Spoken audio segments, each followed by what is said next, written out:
Welcome to my UPSC UPHCSC general studies के 30 test already complete हो चुके हैं। आज टेस्ट नंबर 31 है। ये कोशिश कर रहे हैं कि आपको हिंदी और इंग्लिश दोनों में ही समझाया जाए, ताकि जो हिंदी और इंग्लिश मीडियम के दोनों के हैं एस्पायरेंट्स उनको फ़ायदा रहे। अगर आपने अभी तक इसको चैनल को सब्सक्राइब नहीं किया है तो चैनल को सब्सक्राइब कर लीजिए, ताकि आपको टाइमली नोटिफिकेशन मिलता रहेगा। आपकी कोई क्वेरीज हैं, कोई डाउट्स हैं तो आप कमेंट सेक्शन में पूछिए, उनको शॉर्ट आउट किया जाएगा। जिन दोस्तों का भी 30 नवंबर को 13 नवंबर को एग्ज़ाम है वो कमेंट सेक्शन में ज़रूर बताएं, ताकि उनके लिए फिर या तो मेल आईडी या व्हाट्सएप टेलीग्राम कहीं पे भी एक अरेंजमेंट किया जाएगा उनको फ्री पीडीएफ प्रोवाइड करने का, चाहे वो जनरल स्टडीज़ से रिगार्डिंग हो या फिर उनके सब्जेक्ट से रिलेटेड हो। तो आप ज़रूर कमेंट सेक्शन में बताएं जिनका भी 30 नवंबर को एग्ज़ाम है। Let's begin with which of the following kinds of pollution the term green muffler is associated। जो टर्म है ग्रीन मफलर, इनमें से किसके साथ एसोसिएटेड है?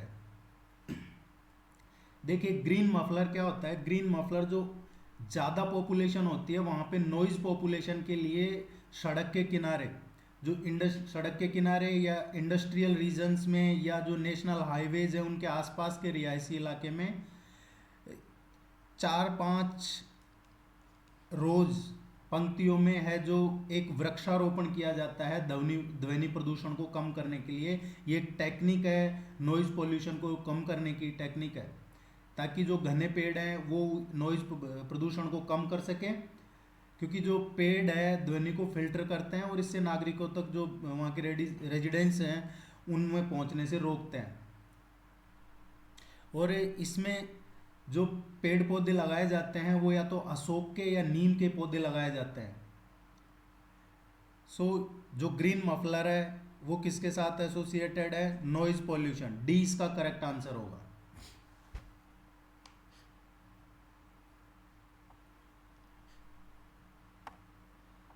which is the first union territory of India to be declared as 100% organic। देखिए आपने सुना होगा कि कौन सा राज्य है जो 100% ऑर्गेनिक डिक्लेयर कर दिया है, तो उसका राज्य का आंसर था सिक्किम। सिक्किम ऐसा पहला राज्य था जो 100% ऑर्गेनिक डिक्लेयर किया। लेकिन केंद्र शासित प्रदेश कौन सा है जो 100% ऑर्गेनिक डिक्लेयर किया है? इसका करेक्ट आंसर है, ये है Lakshadweep, union territory Lakshadweep. C इसका करेक्ट आंसर होगा।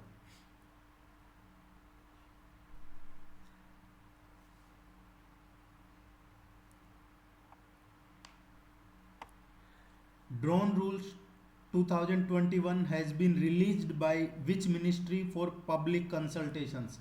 अभी रिसेंटली गवर्नमेंट ऑफ इंडिया ने ये नए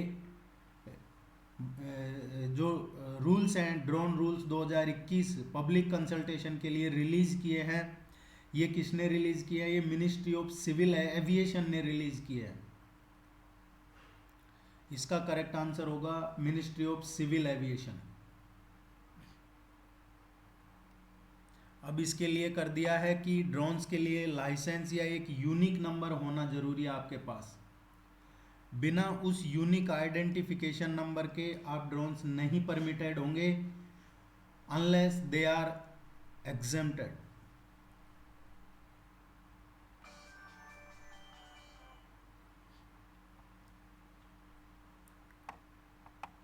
who is the current chairman of AICTE?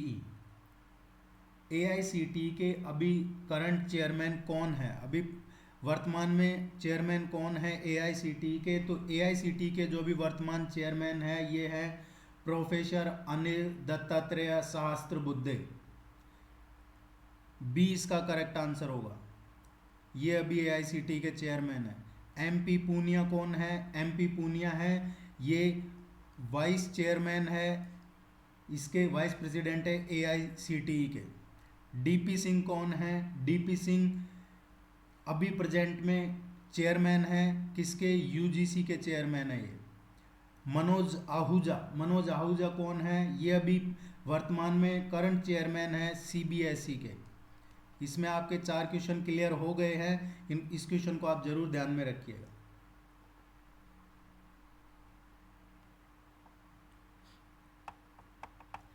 BOD test is made for measuring which of the following pollutants. BOD test measure करता है किस पोल्यूशन के लिए? देखिए, BOD टेस्ट क्या होता है? एक बायोकेमिकल ऑक्सीजन डिमांड टेस्ट होता है ये। और जो BOD टेस्ट है, इससे हमें पता लगता है कि कितना ऑर्गेनिक पॉल्यूशन वाटर में है। अगर BOD लेवल लो होगा, इसका मतलब वाटर हेल्दियर होगा। सो BOD जो बायोकेमिकल ऑक्सीजन डिमांड टेस्ट है, it is associated with water pollution, जल प्रदूषण।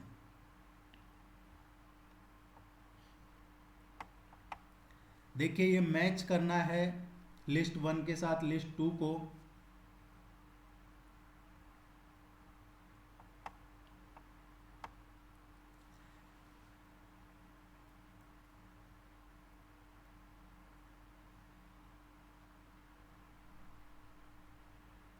इसको मैच करते हैं। वर्ल्ड हेल्थ डे, ये जो वर्ल्ड हेल्थ डे है, ये कब?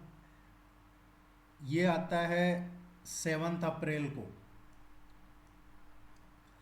जो वर्ल्ड पॉपुलेशन डे है, वर्ल्ड पॉपुलेशन डे कब आता है? ये 11 जुलाई को आता है। World ozone day, world ozone day ये आता है 16 सितंबर को। एंड वर्ल्ड एड्स डे ये आता है दिसंबर 1, 1 दिसंबर को। सो इसका जो करेक्ट आंसर होगा 4, 3, 1 and 2।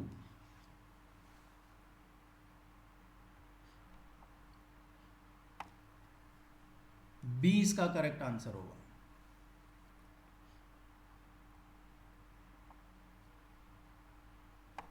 Who is the winner of the 2021 International Booker prize?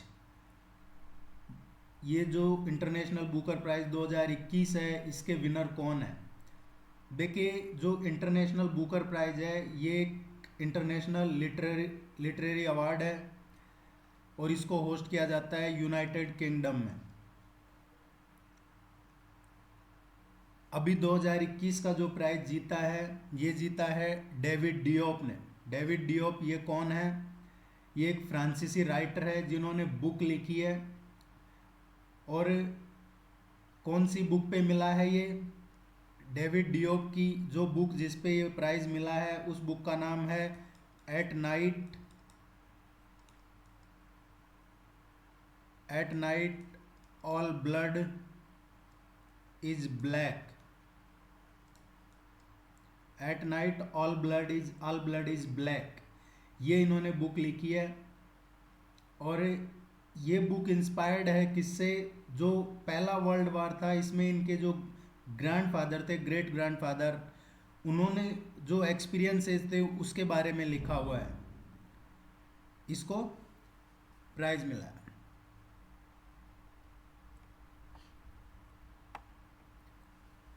Next देखते हैं, स्वास्थ्य वायु, ये non invasive ventilator which was seen in the news recently was developed by which organisation? ये जो स्वास्थ्य वायु है, ये एक वेंटिलेटर है। इसको किसने डेवलप किया? देखिए, ये एक ऐसा वेंटिलेटर है जिसमें कोई एक्सपीरियंस की ज़रूरत नहीं पड़ती है और इसको कहीं पे भी यूज कर सकते हैं, कहीं भी लगा सकते हैं। इसको जो वैज्ञानिक एवं औद्योगिक अनुसंधान परिषद है, CSIR, उसकी जो नेशनल एयरोस्पेस लेबोरेटरी है, उसने ये कोरोना मरीजों के इलाज के लिए एक नॉन इन्वेसिव वेंटिलेटर बनाया है। इसका रिकॉर्ड ये है कि ये वेंटिलेटर उन्होंने रिकॉर्ड 36 दिन में 36 डेज में कम तैयार कर लिया था और इसको नाम दिया था स्वास्थ्य वायु। सो इसका आंसर होगा CSIR।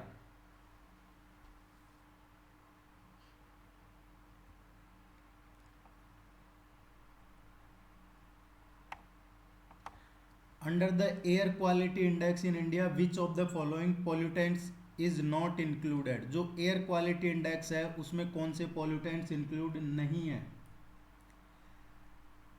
देखिए जो एयर क्वालिटी इंडेक्स है इसमें 6 कैटेगरी है: good, satisfactory, moderately polluted, poor, very poor, sewer. इसमें 8 पोल्यूटेंट्स हैं। 8 पोल्यूटेंट्स ये प्रपोज किए थे। जैसे 8 पोल्यूटेंट्स कौन से हैं? PM10। PM10 क्या है? Particulate matter 10। PM2.5 NO2 nitrogen dioxide, या इसमें सल्फर डाइऑक्साइड SO2,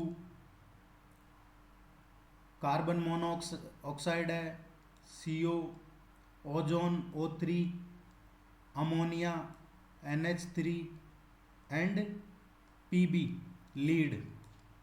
ये इसमें 8 पोल्यूटेंट्स हैं जो एयर क्वालिटी इंडेक्स में कंसीडर किए गए हैं। लेकिन जो क्लोरोफ्लोरोकार्बन है ये एयर क्वालिटी इंडेक्स में इंक्लूडेड नहीं है पोल्यूटेंट्स में। डी इसका करेक्ट आंसर होगा।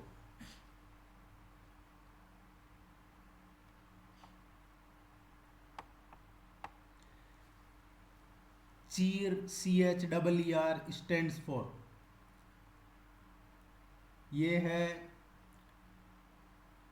Children enrichment education through radio. ये कोविड काल में ही शुरू किया गया है।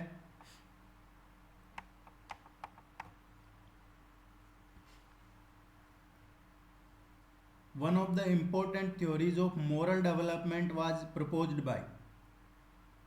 देखिए आपने नाम सुना होगा कोलबर्ग।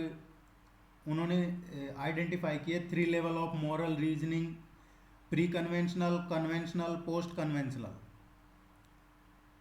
और जो Kohlberg's theory of moral development है, it is a theory that focus on how children develop morality and moral reasoning. इसका करेक्ट आंसर ए होगा। ये आपको चिल्ड्रंस के development, morality and moral reasoning.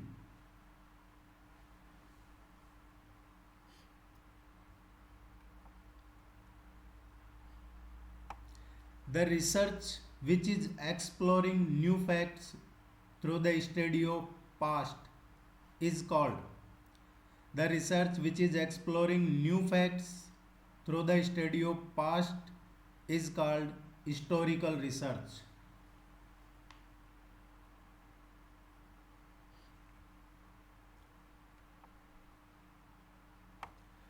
Cluster sampling is used when. Cluster sampling कब use ली जाती है?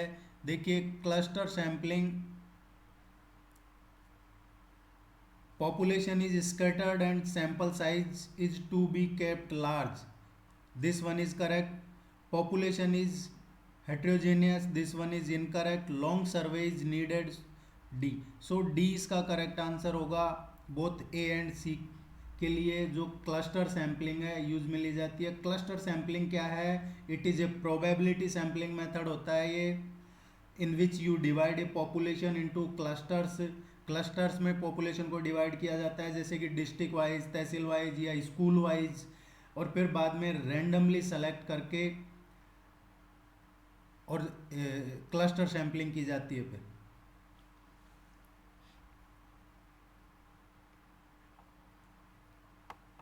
विच of the following is a secondary memory device. देखिए ये इस तरीके के क्वेश्चन एग्जाम में एक्सपेक्टेड हैं। Primary memory device, secondary memory device. So आपने देखा होगा बहुत सारी बैकअप स्टोरेज डिवाइस हैं, जैसे टेप ड्राइव है, फ्लॉपी डिस्क, या फिर कहें solid state drive, hard drive, cloud storage, CD ROM, DVD, Blu-ray drive, USB flash drive, SD cards, ये सभी सेकेंडरी मेमोरी डिवाइसेज हैं। इसमें से आंसर होगा फ्लॉपी। बाकी भी आपको ध्यान रखना है, solid state drives, hard disk drive, cloud storage, DVDs, USB या फिर एसडी कार्ड, ये जितने भी हैं ये सब सेकेंडरी मेमोरी डिवाइसेज हैं।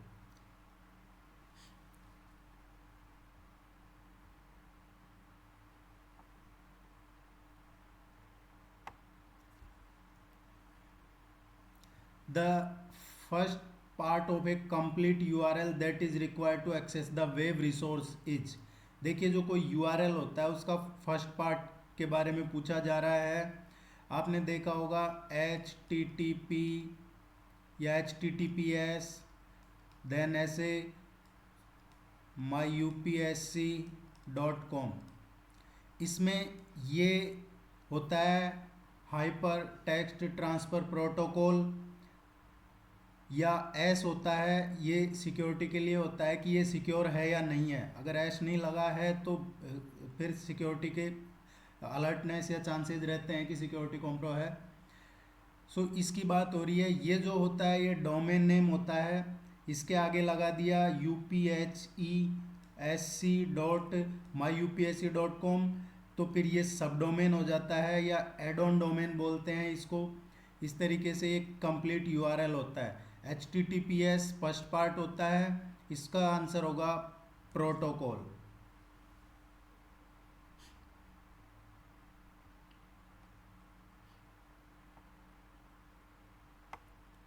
The main difference between primary air pollutants and secondary air pollutants is, देखिए जो प्राइमरी एयर पोल्यूटेंट्स हैं वो pollutants that are formed and emitted directly from particular source, but secondary air pollutants that are formed in a lower atmosphere by chemical reaction. Primary है वो directly from particular source, but secondary formed in a lower atmosphere by chemical reaction. Primary pollutants जैसे ammonia हो गया, sulphur dioxide हो गया, या फिर nitrogen dioxide है, कार्बन डाइऑक्साइड है, ये प्राइमरी पोल्यूटेंट्स है। जबकि सेकेंडरी जो पोल्यूटेंट्स है इनमें इंक्लूड होता है ग्राउंड लेवल ओजोन है, या एसिड रेन है, ये जो न्यूट्रिएंट एनरिचमेंट कंपाउंड्स होते हैं वो सेकेंडरी पोल्यूटेंट्स हैं। सो इसका सही आंसर होगा, क्या डिफरेंस होता है इसमें? जो डिफरेंस है, former is released directly into atmosphere, it is talking about primary, while the later are formed by chemical, जो primary pollutants हैं is released directly into the atmosphere, while the secondary are formed by chemical reaction in the atmosphere। C इसका correct answer होगा।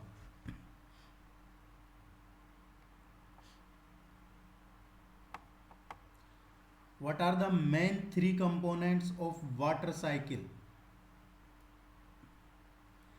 Water cycle क्या होता है? देखिए जो water cycle या जल चक्र, ये पृथ्वी पे उपलब्ध जल के एक रूप से दूसरे रूप में परिवर्तित होने, या एक भंडार से दूसरे भंडार, या एक स्थान से दूसरे स्थान की जो मूवमेंट है, गति करने की चक्रीय प्रक्रिया है, जिसमें जो कुल वाटर की जो मात्रा है उसका क्षय नहीं होता है, बस उसका फॉर्म चेंज हो जाती है, रूप परिवर्तन या स्थान परिवर्तन।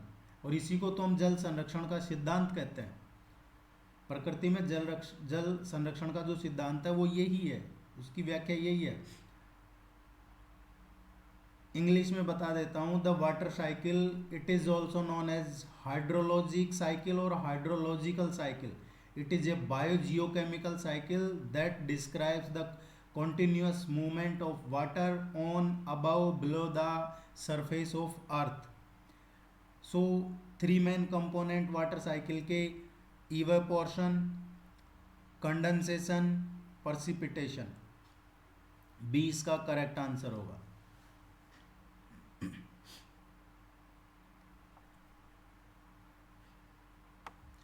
What is the name of India's operation of evacuating it's citizens from war torn Afghanistan. देखिए जो जब तालिबान वहाँ आए अफगानिस्तान में, उस टाइम पे जो इंडियन सिटीजन्स थे वहाँ रह रहे थे, उनको वहाँ से इवैक्यूएट करने के लिए गवर्नमेंट ऑफ इंडिया ने कौन सा ऑपरेशन शुरू किया था, ताकि वहाँ से जो इंडियन सिटीजन्स हैं उनको वापस इंडिया लाया जाए। एक्सटर्नल अफेयर मिनिस्टर हैं जयशंकर प्रसाद जी, जयशंकर, उन्होंने जो इवैक्यूएशन प्रोसेस है उसको नाम दिया operation Devi Shakti.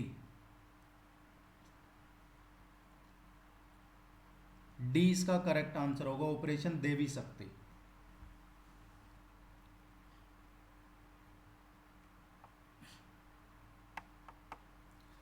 Which of the following region has the greatest biodiversity. इनमें से किस रीजन में सबसे ग्रेट बायोडाइवर्सिटी किस रीजन की है। देखिए आपने सुना होगा ट्रॉपिकल रेन फॉरेस्ट, उष्ण कटिबंधीय वर्षा one,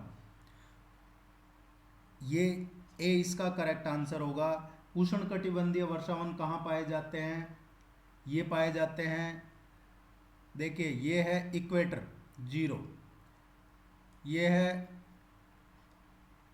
tropic of cancer 23.5 degree,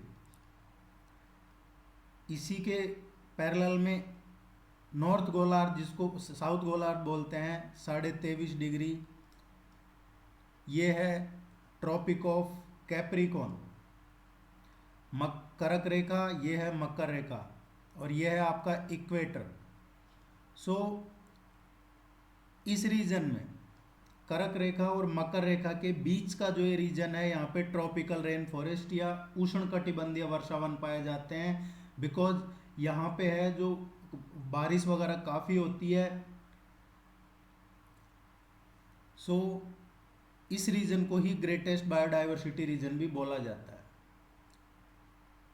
A correct answer है।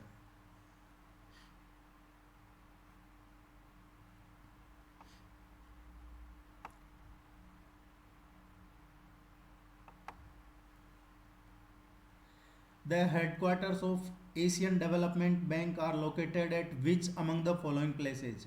ADB Asian Development Bank, इसका हेडक्वार्टर कहाँ पे है। देखिए ADB का जो हेडक्वार्टर है वो है मनीला फिलीपींस में। इसका काम क्या है ADB, ये एशिया और जो पैसिफिक रीजन है उनमें रिड्यूस करना, जो पुअर्टी रिड्यूस करना, उसके लिए काम करता है एशियन डेवलपमेंट बैंक।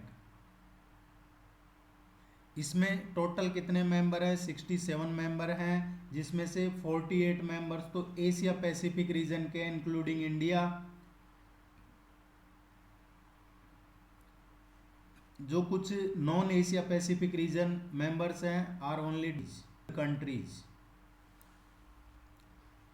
और वैसे भी पहले जो टेस्ट हुए हैं उनमें काफ़ी डिटेल में इस तरीके का जो क्वेश्चन है उनका बताया गया है आपको, आप जाके ज़रूर देखें। Subject wise full length already Hindi English में काफ़ी टेस्ट करवा रखे हैं। During the time of Warren Hastings who was responsible for collecting land revenue. Land revenue collect करने के लिए कौन जिम्मेदार था वारेन हस्टिंग्स के टाइम, जब Warren हस्टिंग्स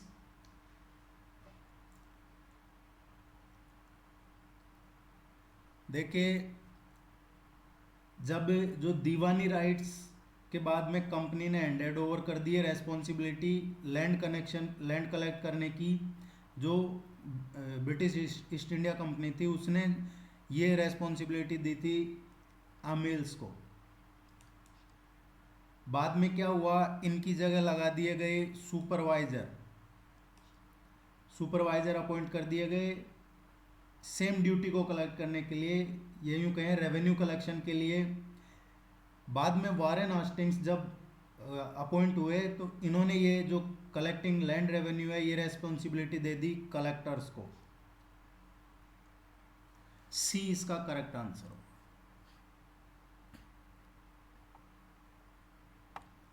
Kingri Mingri Niti Mana are a type of which of the following, ये किसके टाइप हैं आपने सुना होगा किंगरी विंगरी नीति माणा, ये दर्रे हैं, पास हैं।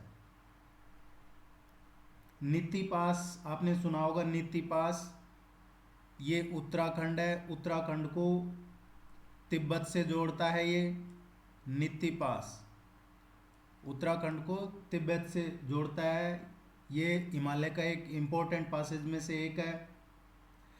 और माना पास या माना पास है जो, ये है इंडिया और तिब्बत का, ये इंडिया और तिब्बत के बीच में है माना पास, इसको डूंगरीला भी कहते हैं। और ये जो माना पास है, यहीं पे एक लेक है काफ़ी इम्पोर्टेंट, देवताल लेक। ये इम्पोर्टेंट इसलिए है बिकॉज इसी देवताल लेक से अलकनंदा की सहायक रिवर सरस्वती का उद्गम होता है। सरस्वती रिवर कहाँ से ओरिजिनेट होती है? देवताल से। ये कहाँ पे है? माना पास में। ये आपको ध्यान रखना है।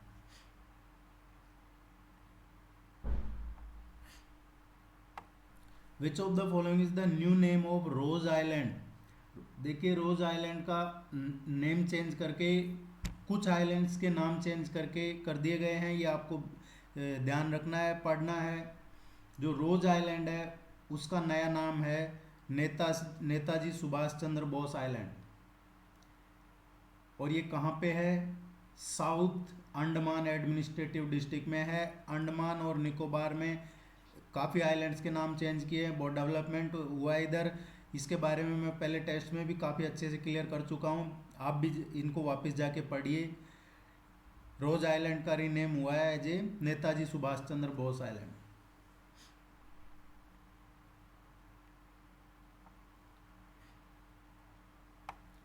विच element is the most abundant in the earth's crust?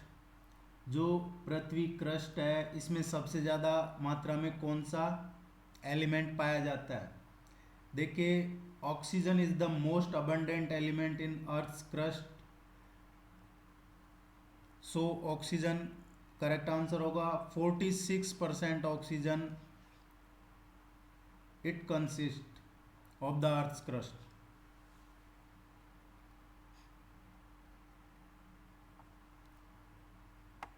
Which among the following mountain passage is located between Nilgiri Hill in the north and Annamalai Hill in the south? Nilgiri और अन्नामलाई हिल, इनके बीच में यहाँ पे कौन सा पास है?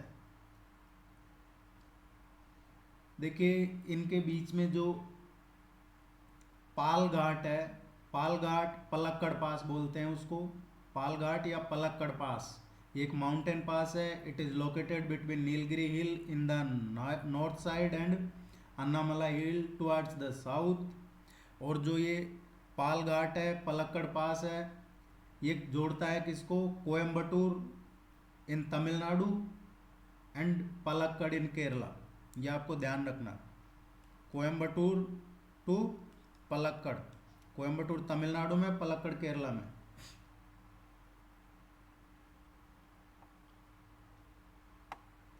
Which article under directive principle of state policy proposes for the separation of judiciary from executive? देखिए, नीति निर्देशक तत्वों में कौन सा आर्टिकल है जो प्रपोज करता है separation of the judiciary from executive? Executive को जुडिशरी से सेपरेशन का है article 50।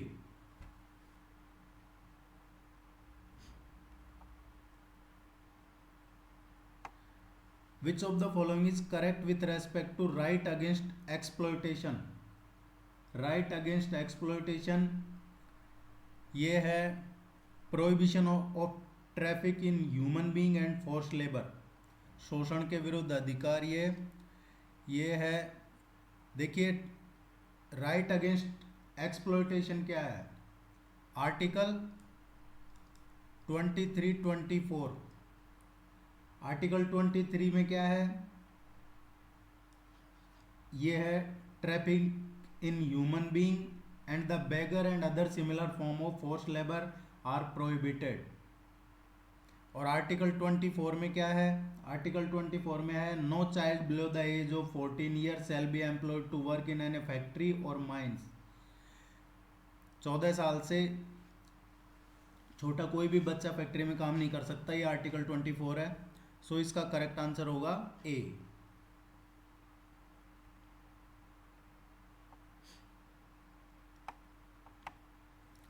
In which year ecological task forces scheme was initiated? जो इकोलॉजिकल टास्क फोर्स या फिर इको डेवलपमेंट फोर्स भी कहते हैं, ये स्कीम लॉन्च हुई थी 1980 में, 1980s में हुई थी ये, under the ministry of defence. So इसका करेक्ट आंसर होगा, ये जो इकोलॉजिकल टास्क फोर्स है ये 1982 में इनिशिएट हुई थी।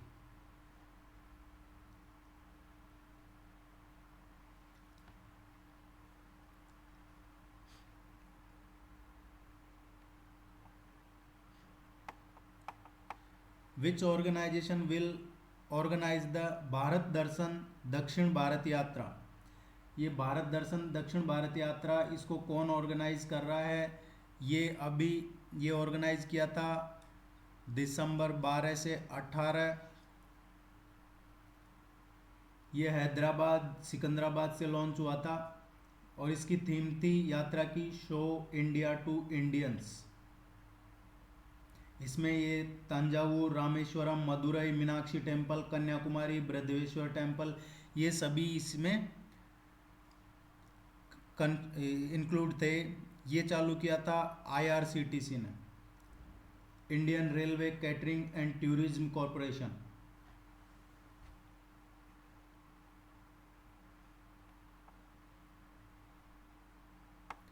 Which organization is developing the JUICE JUICE spacecraft? देखिए ये जो मिशन है ये जून 2022 में लॉन्च होगा और ये चलेगा अक्टूबर 2029 तक। अक्टूबर 2029 में ये जुपिटर पे पहुंचेगा ये मिशन। ये शुरू किया है यूरोपियन स्पेस एजेंसी और साथ में एयरबस डिफेंस एंड स्पेस ने। जुपिटर के लिए है ये, इंटर प्लानेटरी स्पेसक्राफ्ट है ये, और इसका काम है to study 3 of Jupiter's moon. और वो 3 जुपिटर के मून कौन से हैं? Ganymede, Callisto, Europa. इसका सही आंसर है यूरोपियन स्पेस एजेंसी। आप सब्सक्राइब कर लीजिए चैनल को। Hope you guys like the questions. All the very best. Thank you very much. Good luck.